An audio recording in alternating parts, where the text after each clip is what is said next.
अपना चल रहा है प्रकीर्णन प्रश्न संग्रह 2, जिसमें हम लोग 9 प्रश्न कर चुके हैं इसके पहले और लिख भी चुके हैं। अब हम लोग 10वां प्रश्न करते हैं, लेकिन 10वां प्रश्न अभी गवर्नमेंट ने कट कर दिया है, तो ये मैंने कट कराया। ये प्रश्न आपका अभी कट हो गया, तो 10वां क्वेश्चन नहीं करेंगे। तो हम लोग चलते हैं 11वां क्वेश्चन। अब आज जो हम 11वां क्वेश्चन करेंगे, ध्यान रखिए, यहां से हमारा फिर से एक बार शाब्दिक प्रश्न स्टार्ट होता है। तो ध्यान से देखिए, मुकुंद के पास सागर की अपेक्षा ₹50 अधिक हैं। उनके पास की राशियों की संख्याओं का गुणनफल 15,000 हो तो प्रत्येक के पास कितने रुपए हैं। तो हमें क्या करना है, दी गई शर्त के अनुसार समीकरण बनाना है और उस समीकरण को हल करना है। तो यहाँ पे क्या है, मुकुंद के पास सागर की अपेक्षा 50 रुपए अधिक है। इसका मतलब अगर हमें सागर का पता चल जाए कि सागर के पास कितने रुपए हैं, तो मुकुंद का पता चल जाएगा उससे 50 ज्यादा। तो इसलिए हमने माना सागर के पास X रुपए है। माना सागर के पास कितने रुपए X, तो मुकुंद के पास उससे 50 ज्यादा है, तो मुकुंद के पास X में 50 जोड़ देंगे, मतलब X + 50 रुपए हो जाएगा। तो ध्यान से देखिए, सागर की अपेक्षा मुकुंद के पास कितने रुपए ज्यादा है, 50 रुपए अधिक है। तो अगर मैं सागर को X रुपए मान लूं कि सागर के पास X रुपए है, तो मुकुंद के पास उससे जितना सागर के पास है उससे 50 ज्यादा, मतलब उसमें 50 जोड़ देंगे तो हमें मुकुंद का पता चल जाएगा। तो सागर के रुपए में 50 जोड़ दिया तो मुकुंद का पता चल गया। अब शर्त क्या बोला है, बहुत आसान शर्त है। उनके पास की राशियों का गुणनफल 15,000 है। मतलब ये जो सागर के पास रुपया है और जो मुकुंद के पास रुपया है, इन दोनों राशियों का गुणा करेंगे तो कितना आएगा, 15,000। देखिए दोनों का गुणा किया, X यहाँ गुणा छिपा हुआ, कोष्ठक लगा दिया, मतलब गुणा छिपा हुआ, X + 50 = 15,000। अब यहाँ पे X का अंदर गुणा करेंगे X², X का 50 से गुणा करेंगे 50X, और ये 15,000। अब इस 15,000 को इधर पक्षांतर करेंगे तो +15,000 इधर आके क्या हो जाएगा, -15,000। अब इसका गुणनखंड कर सकते हैं, सूत्र विधि से कर सकते हैं। तो यहाँ पे गुणनखंड विधि से कर रहे हैं। कैसे, इधर 1 है, यहाँ 1 छिपा हुआ है, यहाँ 15,000 है, तो 1 में ऋण 15,000 का गुणा करेंगे तो ऋण 15,000 आ जाए, और बीच वाली संख्या कितना है, 50। दो ऐसी संख्या गुणा करने पे तो 15,000, जोड़ने या घटाने पे 50, तो क्या क्या आएगा, 150 और 100। 150 में 100 का गुणा करेंगे तो 15,000 आएगा, और 150 में 100 घटाएंगे तो 50 आएगा। अब बड़ी संख्या 150 के सामने बीच वाला चिन्ह प्लस, छोटी संख्या 100 के सामने ये दोनों चिन्हों का गुणा, प्लस और माइनस का गुणा माइनस। अब ये जो हमारा किनारे वाला पद है X² वैसे ही लिखेंगे, 15,000 भी वैसे ही लिखेंगे, केवल जो बीच वाला पद है 50X उसको हटा देंगे। इस 50X को हटा के वहां 2 भाग करेंगे, +150X -100X। अब यहाँ पे 4 पद हो गए तो 2 को साथ लेंगे, इन दोनों को साथ, इन दोनों को साथ। इन दोनों में कॉमन देखेंगे तो इन दोनों में कॉमन क्या है, X। तो X का भाग इसमें, X का भाग इसमें X का भाग देंगे X आएगा, इसमें X का भाग देंगे तो X कटेगा, 150 आएगा। यहाँ माइनस कॉमन है और दोनों में 100 से भाग जाएगा तो 100 कॉमन ले लिया, तो 100 का ऋण 100 का भाग यहाँ, ऋण 100 का भाग यहाँ ऋण 100 का भाग देंगे तो ऋण 100 कटेगा, X बचेगा। यहाँ ऋण 100 का भाग देंगे तो माइनस का भाग प्लस, और 100 का भाग देंगे 2 0 कट जाएगा, 150 बचेगा। X + 150, X + 150 कॉमन हो जाएगा और बचेगा X - 100।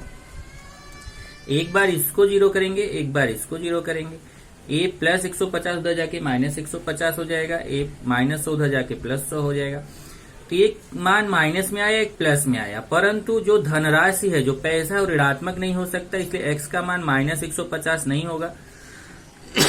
इसलिए X का मान कितना होगा, 100, और X का मान 100 हो गया। तो हमें पता चल गया कि सागर के पास कितने रुपए हैं, 100, और मुकुंद के पास कितने होंगे, उससे 50 ज्यादा। मुकुंद के पास कितने हैं, X + 50, तो 100 + 50 करेंगे तो मुकुंद के पास कितना हो जाएगा, 150 रुपए। तो सागर के पास 100 रुपए, मुकुंद के पास 150 रुपए। 12वां क्वेश्चन देखेंगे, दो संख्याओं के वर्गों का अंतर 120 है, छोटी संख्या का वर्ग बड़ी संख्या का दुगुना व संख्याएं ज्ञात करो। तो यहाँ पे 2 संख्याएं हैं तो माना बड़ी संख्या x है तो बड़ी संख्या का वर्ग करेंगे तो x स्क्वायर हो जाएगा। और दी गई जानकारी आधार पर छोटी संख्या का वर्ग कितना है 2x। देखिए यहाँ पे छोटी संख्या का वर्ग बड़ी संख्या का दुगुना है। तो यहाँ पे दो संख्याओं के वर्गों का अंतर 120 है। तो दी गई आधार पे ध्यान से देखिए, दो संख्याओं के वर्गों का अंतर 120 है। छोटी संख्या का वर्ग बड़ी संख्या का दुगुना है। तो यहाँ बड़ी संख्या हमने मान लिया, बड़ी संख्या x, तो बड़ी संख्या का वर्ग करेंगे तो कितना हो जाएगा, x स्क्वायर हो जाएगा।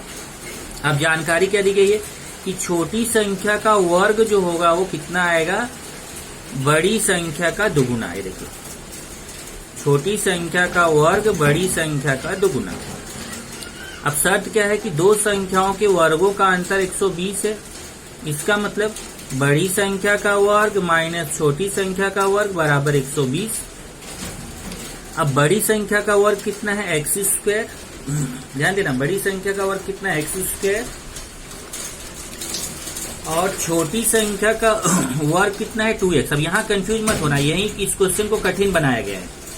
आप क्या करोगे, आप सोचोगे छोटी संख्या का वर्ग लिखा है तो हम 2x का वर्ग कर दे। नहीं, 2x का वर्ग नहीं करना, क्योंकि ये छोटी संख्या का वर्ग। ध्यान से देखिए, छोटी संख्या का वर्ग किसके बराबर है, बड़ी संख्या का दुगुना है। देखिए बड़ी संख्या x है, x का दुगुना। तो ऑलरेडी छोटी संख्या का वर्ग का मान 2x है, तो यहाँ जो छोटी संख्या का वर्ग है उसकी जगह 2x लिखेंगे, 2x स्क्वायर नहीं लिखेंगे। यहाँ देखिए ये हो गया 2x इक्वल टू 120। अब 120 यहाँ है ही, क्योंकि वर्गों का अंतर कितना 120 है। अब ये वर्ग समीकरण बनेगा, 120 को इधर ले लेंगे तो यहाँ प्लस 120 इधर आके माइनस 120 हो जाएगा। इसका गुणनखंड करेंगे।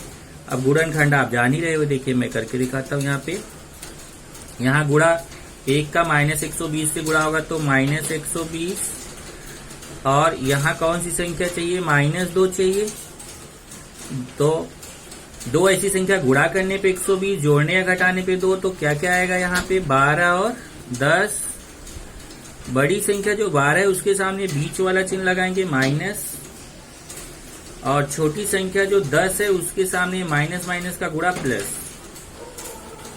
इस तरीके से यहाँ पे ax स्क्वायर अपनी जगह रहेगा, 120 अपनी जगह रहेगा।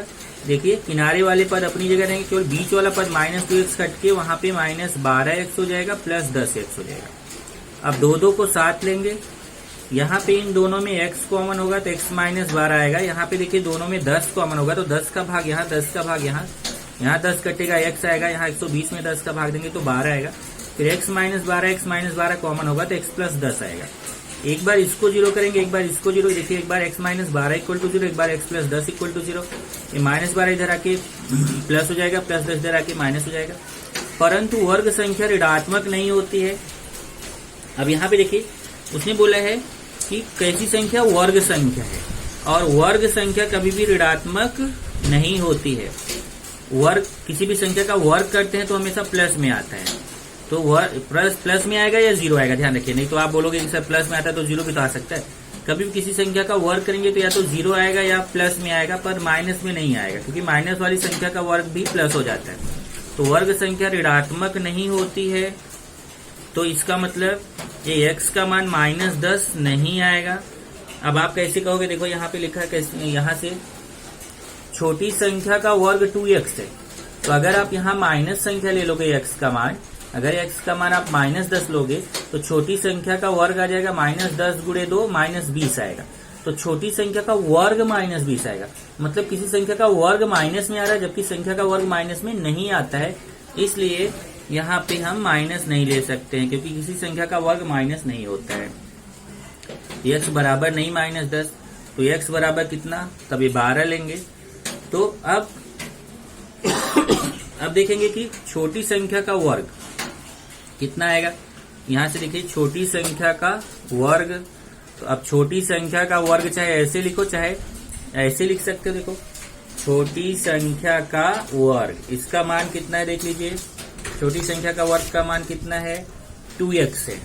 यहाँ पे हो जाएगा छोटी संख्या का वर्ग 2x, अब 2 गुणे x का मान 12, 12 दूना 24 हो जाएगा। तो छोटी संख्या का वर्ग कितना है? 24। यहाँ स्टेप में बढ़ा देता हूं, देखिए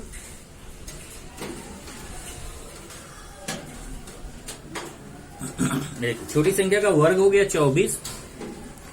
तो वर्गमूल लेने पर, जब वर्गमूल लेंगे, वर्गमूल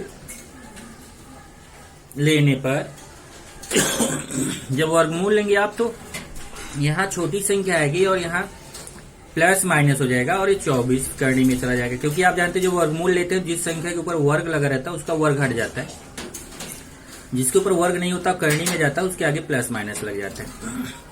इस तरीके से छोटी संख्या हमें पता चल गई प्लस माइनस करनी में 24। और बड़ी संख्या तो पहले से ही पता है, बड़ी संख्या x माना गया था, तो बड़ी संख्या कितनी है? 12।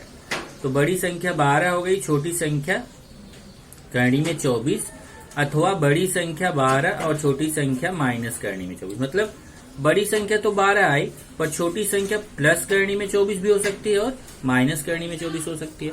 क्योंकि अब ये यहाँ अभी मत माइनस वाली संख्या को मत छोड़ देना, क्योंकि यहाँ जो संख्या है उसने ऐसा कुछ नहीं बोला है कि प्राकृत संख्या है, इसलिए वो संख्या प्लस में भी हो सकती है, माइनस में भी हो सकती है। यहाँ क्यों छोड़ा था माइनस को? क्योंकि यहाँ वर्ग वाली संख्या बोला था। तो ये देखिए, यहाँ जब आप यहाँ समझाए ना आपको कि वर्ग वाली संख्या माइनस में आ जाती, इसलिए इसको छोड़ दिया था। यहाँ पे माइनस वाले को नहीं छोड़ना है, यहाँ बताना है कि यदि बड़ी संख्या 12 है तो छोटी करनी में 24 हो सकती है, यदि बड़ी संख्या 12 है तो छोटी संख्या माइनस करनी में 24 हो सकती है। मतलब ये दोनों उत्तर भी हो सकता है, ये दोनों उत्तर भी हो सकता है।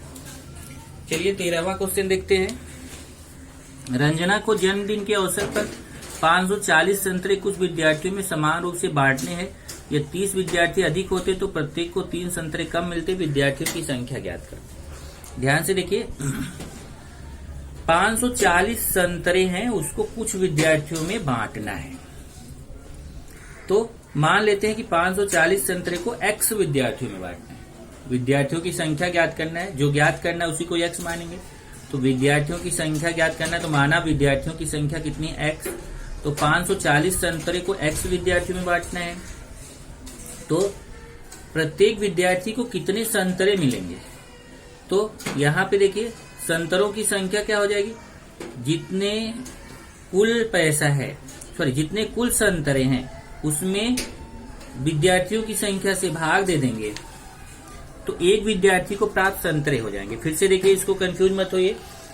अगर मान लीजिए कि आपके पास 540 संतरे हैं, 540 संतरे को अगर आपको x विद्यार्थियों में बांटना है, एक विद्यार्थी को कितना संतरा मिलेगा?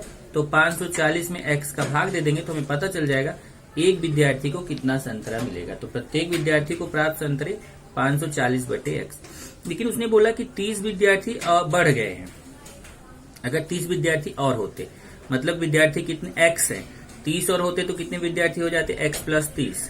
नए विद्यार्थी के आने पर कुल विद्यार्थी कितने हो जाएंगे? पहले x विद्यार्थी थे, 30 और आ गए तो x प्लस 30। तब प्रत्येक विद्यार्थी को कितना संतरा मिलेगा? क्योंकि संतरा तो 540 ही है, विद्यार्थी बढ़ गए, x प्लस 30 हो गए, तो प्रत्येक विद्यार्थी को कितना संतरा मिलेगा? 540/x प्लस 30 संतरा मिलेगा। ये जब x विद्यार्थी थे तो प्रत्येक विद्यार्थी को इतना संतरा मिलता था, और जब x प्लस 30 विद्यार्थी हुए तो प्रत्येक विद्यार्थी को 540/x प्लस 30 संतरा मिल रहा है। अब दी गई शर्त के आधार पर अब शर्त पड़ी क्या है? 3 संतरे कम मिलते हैं। मतलब पहले जितने संतरे लोगों को मिलते थे एक विद्यार्थी को, उसकी अपेक्षा अब प्रत्येक विद्यार्थी को 3 संतरा कम मिलता है। इसका मतलब इन दोनों को घटाने पे कितना आएगा? 3।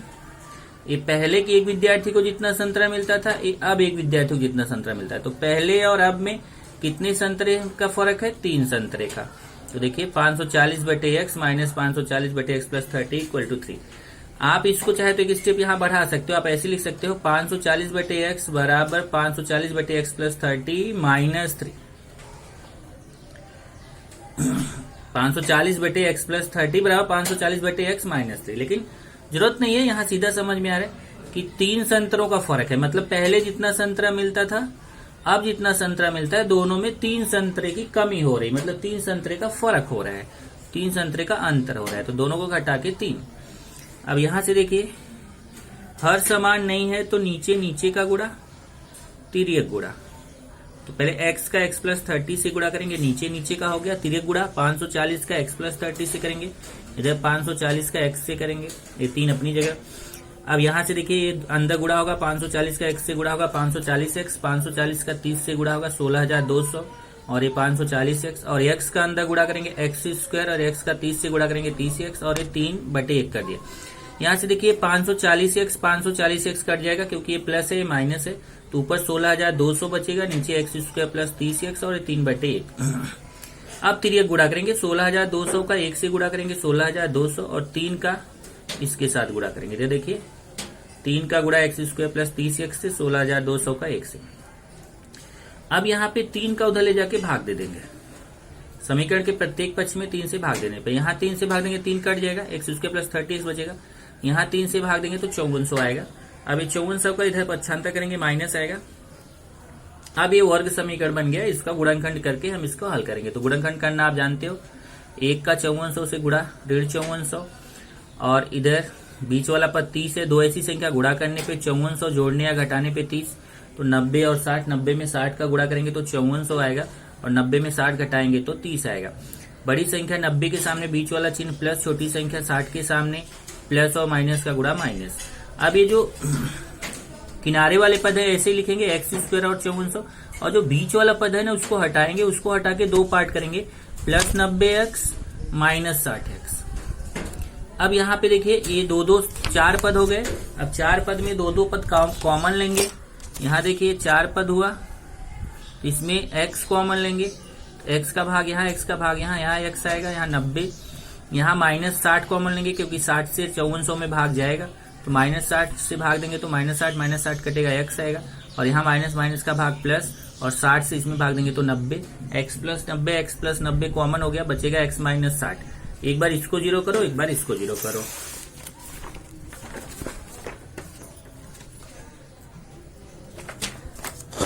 एक बार x प्लस 90 इक्वल टू 0, एक बार x माइनस 60 इक्वल टू 0।